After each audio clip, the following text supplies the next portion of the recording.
సంబంధించిన ఆవిడే తీసుకొచ్చిన ప్రధాన కార్యక్రమాలు ఆవిడే. తర్వాత మనకి సందీప్ పాండే, ఆనంద్ కేజ్రీవాల్, మన స్టేట్కి సంబంధించి జయప్రకాష్ నారాయణ్, అనేకమైన స్వచ్ఛంద సంస్థలు, పౌర సమాజం వీళ్ళందరూ దెబ్బలాడితే వచ్చిన చట్టం అండి. సమాచార హక్కు చట్టం, ఉపాధి హామీ హక్కు చట్టం రెండు పార్లమెంట్లో పెడితే ఉపాధి హామీ హక్కు చట్టాన్ని మాత్రం చేశారు, చట్టం చేశారు. సమాచార హక్కు చట్టం చేయకుండా ఆపారండి. మరి ఒక్కసారి మళ్ళీ పౌర సమాజం అంతా ఎవరైతే పేరు చెప్పుకున్న వీళ్ళందరూ తిరగబడితే అప్పుడు ఈ సమాచార హక్కు చట్టాన్ని తీసుకురావడం జరిగింది. అది కూడా ఉన్న చట్టంలో ఇది కీలకమైనది ఏదైతే సమాచార కమిషనర్ ఉంటారో ఆ గుండెకాయని లేకుండా చేసేసిన చట్టాన్ని తీసుకొచ్చారు. ఇందాక మనకి పెద్ద ఆయన మాట్లాడారండి, అసలు ఈ కమిషనర్సే సరిగ్గా చేయకపోతే చట్టం ఏం పని చేస్తుంది అన్నారండి. రాగానే వచ్చినాడు నాకు వాస్తవం అంటారు. అలాగే మొత్తం చట్టం పని చేయకుండా లేదు, కానీ కీలకమైనది ఎక్కడైతే గుండెకాయ ఉంటుందో ఆ గుండెకాయని కొంచెం నిర్వీర్యపరిచారన్నమాట. గుండె దగ్గర ఉన్న దాని మీద తయారు చేశారండి.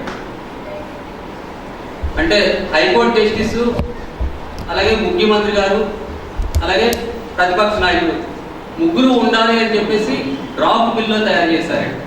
చట్టం అయ్యేటప్పటికి ఏమైందంటే హైకోర్టు జస్టిస్ని తీసేసి క్యాబినెట్ మంత్రి పెట్టారండి. అక్కడ ఆ చట్టాన్ని నిర్వహించడానికి ప్రధాన మొట్టమొదట పడినది కమిషన్ నియామకంలో పడిన ఇబ్బంది అన్నమాట. మొట్టమొదటిసారి అసలు ఉద్దేశం ఏంటి చట్టాలు తీసుకురావడంలో ప్రధాన ఉద్దేశం అంటే పాలనలో పారదర్శకత, జవాబుదారీతనం, మంచి ప్రజాస్వామ్యం ఉండాలి అనే మూడు ముఖ్య ఉద్దేశాలతో తీసుకొచ్చారు. చట్టం వచ్చి మనకి 8 సంవత్సరాలు అయిపోయిందండి, 9 ఏళ్ళు పూర్తి అయిందండి అప్పుడే.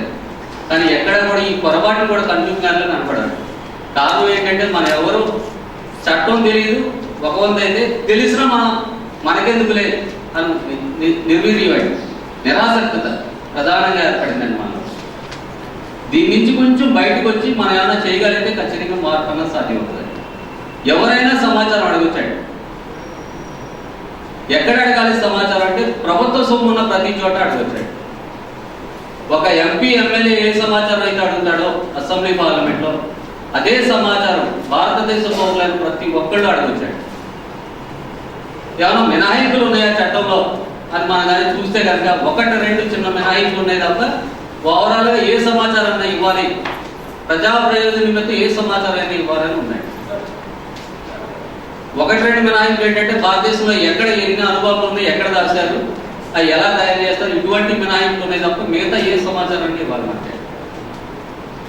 మీకు 1-2-3 ఎగ్జాంపుల్ చెప్తారండి. చట్టం అంటే మనం చదువుకున్నా వస్తాయండి. విద్యార్థి దశలో మనకి సమాచారం చట్టం ఏ విధంగా ఉపయోగపడుతుంది. జేఎన్టీయూ విద్యార్థులు ఉన్నారు కాబట్టి ఒక ఎగ్జాంపుల్ మేము ఇక్కడే చేస్తాం. జేఎన్టీయూకి సంబంధించి ఎంఫార్మసీకి సంబంధించిన స్టూడెంట్స్ ముఖ్య శివనాయక్ అని అతని విషయంలో 1 మార్కుతో మెరిట్ స్టూడెంట్ 80% స్టూడెంట్ అండి. అతను 1 మార్కుతో కావాలని 3 సార్లు ఫెయిల్ చేయడం జరిగింది ఒకే సబ్జెక్ట్లో. సరే అని చెప్పి ఇక్కడ పెద్దలు ఉన్నారండి, మన మాచిరాజు గారు, అలాగే ఆల్బర్ట్ శ్రీనివాస్ గారు. ఆయన దగ్గరికి వచ్చి నేను చచ్చిపోవాలంటే ఈ రకంగా నాకు అన్యాయం జరుగుతుందని చెప్పేసి బాధపడ్డాడు ఆ అభ్యర్థి నుంచి. సరే దీనికి ఏదో మార్గం కనిపెట్టాలని సమాచార హక్కు చట్టం ద్వారా అడగడం జరిగిందండి. అన్క్వాలిఫైడ్ పర్సన్ అతని పేపర్ను వాల్యుయేషన్ చేశారండి. ఈ రోజుకి సమాచారం ఇవ్వలేదు, కానీ అభ్యర్థులు మాత్రం పాస్ చేశారండి. ఛాలెంజింగ్ ఆఫ్ రివాల్యుయేషన్ కట్టాడండి. మళ్ళీ 10,000 రూపాయలు ఫీజు చెల్లించాడండి. అతను మళ్ళీ ఫెయిల్ చేశారు ఛాలెంజింగ్ ఆఫ్ రివాల్యుయేషన్ లో కూడా. ఈ సమాచార హక్కు చట్టం ఎప్పుడైతే పెట్టామో సమాచార కమిషనర్ గారు కూడా అతను ఎస్టీ అభ్యర్థి అని పంపించాడు. సమాచార కమిషనర్ ఏ కారణాల చేత ఫెయిల్ చేశారో ఆ వివరాలన్నీ నా టేబుల్ మీద పెట్టండి అని చెప్పేటప్పుడు చివరికి ఆ అభ్యర్థిని క్యాచ్ చేయడం జరిగింది. ఈరోజు ఐఏఎస్ ప్రిపేర్ అవుతున్నాడు, హైదరాబాద్లో ఉన్నాడు, అక్కడ ఆనందంగా ఉన్నాడు. ఇలా మీకు ఎక్కడైతే సమాచారం కావాలనుకుంటారో అన్యాయం జరిగిందో అక్కడ మీరు సమాచారం అడగాలి. ఏ అంశాలు అడగాలి, ఆ అభ్యర్థి రాసిన ఆన్సర్ పేపర్లు అడగవచ్చు, ఎవరు వాల్యుయేషన్ చేస్తారో అడగవచ్చు, ఆ వాల్యుయేషన్ చేసిన వ్యక్తికి అర్హత ఉన్నాయా లేదా అడగవచ్చు. ఆ కీ కాపీ ఏదైతే వాల్యుయేషన్ సంబంధించి ఉంటుందో ఆ కీ కాపీ కూడా మీరు తీసుకొచ్చారు. అలాగే ఫీజు రియంబర్స్మెంట్ సంబంధించి కూడా ప్రభుత్వం ఫీజు రియంబర్స్మెంట్ అలాట్మెంట్ అయిన తర్వాత కూడా ఇక్కడ ఈ కింద లెవెల్లో ఎగ్జిక్యూటివ్ అథారిటీ ఎవరైనా ఆపితే కనుక మీకు సమాచార హక్కు చట్టం ద్వారా అడిగితే ఖచ్చితంగా ఆపడానికి అధికారం ఉంటుంది. ప్రభుత్వమే శాంక్షన్ చేయకపోతే మనం చేసేది ఏం లేదండి, మంచి వాటిని ఎన్నుకోవడం తప్ప ఇంకో మార్గం లేదండి మన ఫీజు రియంబర్స్మెంట్ విషయాల్లో. అలాగే స్కాలర్షిప్లు కూడా అంతే. కింద లెవెల్లో ఎవరు ఎగ్జిక్యూటివ్ అథారిటీ ఎవరు కూడా అప్లై లేదు, ప్రభుత్వం మంజూరు చేస్తున్నారు. ప్రభుత్వం మంజూరు చేయకపోతే మీరు ఓటు ద్వారా అటువంటి వేసిన వాళ్ళకి ఓట్లు వేసుకోవడం, అదొక అవకాశం. అలాగే మనం పేరెంట్స్కి ఏమైనా సాయం చేయగలమా ఈ వయసులో? ఖచ్చితంగా చేయొచ్చండి. పెన్షన్ రాకపోవచ్చు, మా నాన్నగారు చేసి ఉండొచ్చండి, పెన్షన్ కోసం ఆకుండొచ్చండి, ఏడీ ఆఫీస్లో కానీ ఎక్కడైనా ఆకుండొచ్చండి. అక్కడ కూడా మీరు సమాచారం చట్టం ద్వారా సోర్స్ ఆఫీస్లో చేసి రిటైర్డ్ అయ్యారు మా ఫాదర్, ఎంతకాలంలో మీరు పెన్షన్ మంజూరు చేస్తారో తెలపండి, ఖచ్చితంగా పెన్షన్ గ్రాంట్ అవుతుంది.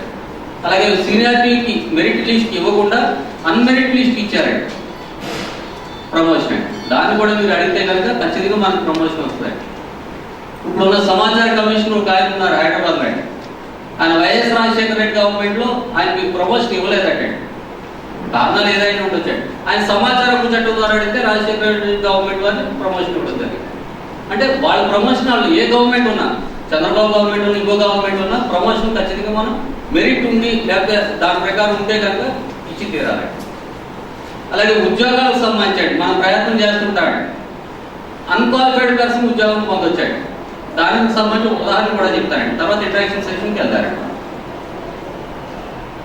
ఇక రామచంద్రపురం గ్రామంలో అంటే మున్సిపాలిటీ అంటే 10th క్లాస్ క్వాలిఫైడ్ తోటి పోస్ట్ మ్యాన్ ఉద్యోగం ఇవ్వాలండి. 360 మార్కులు వచ్చినాయని ఉద్యోగం ఇచ్చేసారండి, 420 మార్కులు వచ్చినాయని ఉద్యోగం ఇవ్వలేదు. కారణం ఏంటని చూస్తాడండి. 420 మార్కులు వచ్చిన అభ్యర్థి పల్నాడు నా దాంట్లో చూసి రాసి పాస్ అయ్యారు. చిత్రం ఏంటంటే కోయిన్సిడెంట్ జరిగిందండి. అక్కడ ఆ 360 మార్కులు వచ్చిన ఆయన కూడా ఇద్దరు ఒకే స్కూల్లో చదువుకున్నారండి. ఈ నా దాంట్లో చూసి రాసి పాస్ అయ్యాడు కదా, వీడికి ఎలా ఉద్యోగం వచ్చిందని అనుమానం వచ్చిందంట. వెంటనే ఆ స్కూల్ హెచ్ఎం గారిని అడిగాడండి సమాచారం చట్టం ద్వారా.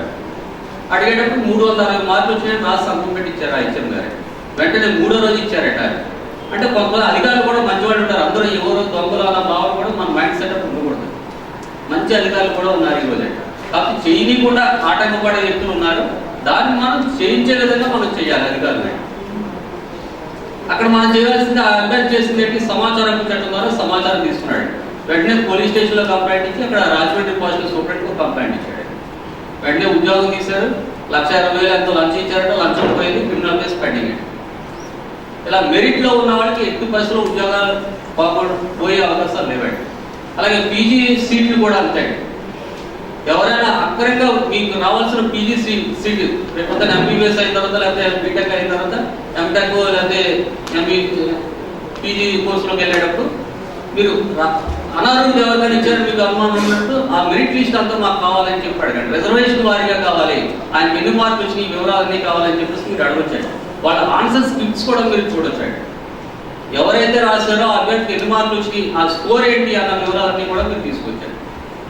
ఇంటర్వ్యూ బోర్డులో అర్హత లేని వాళ్ళు ఉంటే కనుక ఇంటర్వ్యూ మొత్తం క్యాన్సిల్ అయిపోయే అవకాశం ఉందండి. అసలు ఇంటర్వ్యూ బోర్డులో అర్హత ఉన్న వ్యక్తులు ఎవరు ఉన్నారు, అర్హత ఏ అర్హతలు ఉండాలి, ఆ వివరాలు మాకు కావాలి, వాళ్ళ ఎడ్యుకేషన్ సర్టిఫికేట్స్ కావాలని కూడా మీరు అడగొచ్చండి. ఎప్పుడైతే మీరు అది అడిగారో అనర్హులు ఎవరైనా ఉంటే కనుక మొత్తం ఆ ఇంటర్వ్యూ క్యాన్సిల్ అవుతుంది, మళ్ళీ ఫ్రెష్ ఇంటర్వ్యూ కండక్ట్ అవుతుంది. అటువంటి వాటికి కూడా మీకు ఉపయోగపడుతుంది సమాచారం చట్టం. ఈ విధంగా మీరు ఉపయోగించండి. ఇప్పుడు మీ నుంచి అడగండి. ఓన్లీ కొన్ని అంశాలు మాత్రం చెప్పిన స్టూడెంట్స్ సంబంధించి, ఇంకా అక్రమాల విషయాలు అయితే ఇంకా ఒక్కొక్కరు చెప్పుకోవచ్చండి. మనం ఎగ్జాంపుల్ చెప్తారు. ఇంకొక అక్రమాలకు సంబంధించండి. అన్నవరం దేవస్థానంలో 125 బిల్డింగ్లు కన్స్ట్రక్షన్ జరిగిందండి. అక్కడ 125 గృహాలని మనం వెళ్తే ఉండడానికి విశ్రాంతి మందిరం కన్స్ట్రక్షన్ చేశారండి. అక్కడ ఇలాంటి ఫౌండేషన్ కింద కంకర్ తోటి మెటల్ తోటి ఫిల్ చేయాలండి. మెటల్ తోటి ఫిల్ చేయకుండా ఎర్ర మట్టి తోటి ఫిల్ చేస్తారండి. అక్కడి నుంచి ఒక ఇన్ఫర్మేషన్ మాకు ఇచ్చారండి. అక్కడ ఇస్తే దాని మీద సమాచారం ఇచ్చాడు. నేనే మీ ఆఫీస్కి వచ్చి తనిఖీ చేయదలుచుకున్నాను అని ఒక అప్లికేషన్ పెట్టారండి. మన రికార్డు తనిఖీ కూడా చేయించండి. సమాచారం మనం పొందడమే కాకుండా మనం తనిఖీ చేస్తామని చెప్పేసి అడిగామండి. అడిగితే అక్కడ ఇచ్చిన సమాచారం ఏంటంటే మనం నోట్ ఫైల్ కూడా సైతంగా నేను తనిఖీ చేస్తామని పెట్టానండి. మెట్లు అందుబాటులో లేని కారణం చేత ఎర్రబుడితో ఫిల్ చేస్తామని రాస్తారండి నోట్ ఫైల్. అక్కడ టీ రాసి చూపించిందండి. ₹1,00,00,000 సుమారుగా పోయేదండి అక్కడే ఆ అప్లికేషన్ పెట్టకపోతే మనం. ఎందుకంటే శంకవరం మండలంలో మెటల్ అందుబాటులో లేదన్న పెద్ద అబద్ధం అంటే ఫస్ట్. ఎందుకంటే క్వారీ గన్లన్నీ అక్కడే ఉన్నాయి మనకి మెటల్కి సంబంధించి. ఇంకా ఎర్రబుడితో ఫిల్ చేశారంటే తిరగతారని చూసారు. ఒక అప్లికేషన్ మనకి ₹5 ₹35 ఖర్చు అయింది.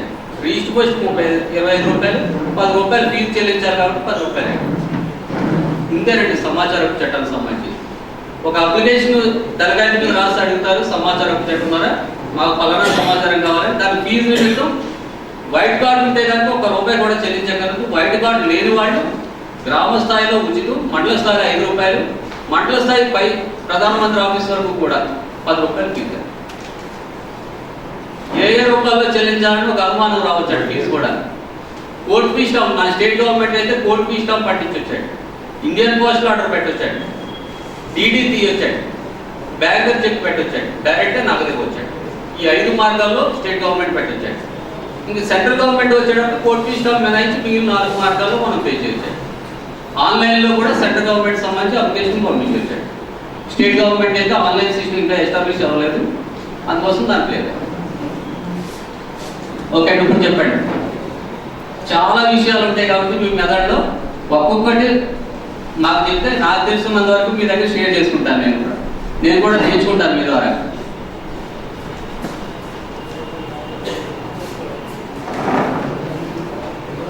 చెప్పండి సార్.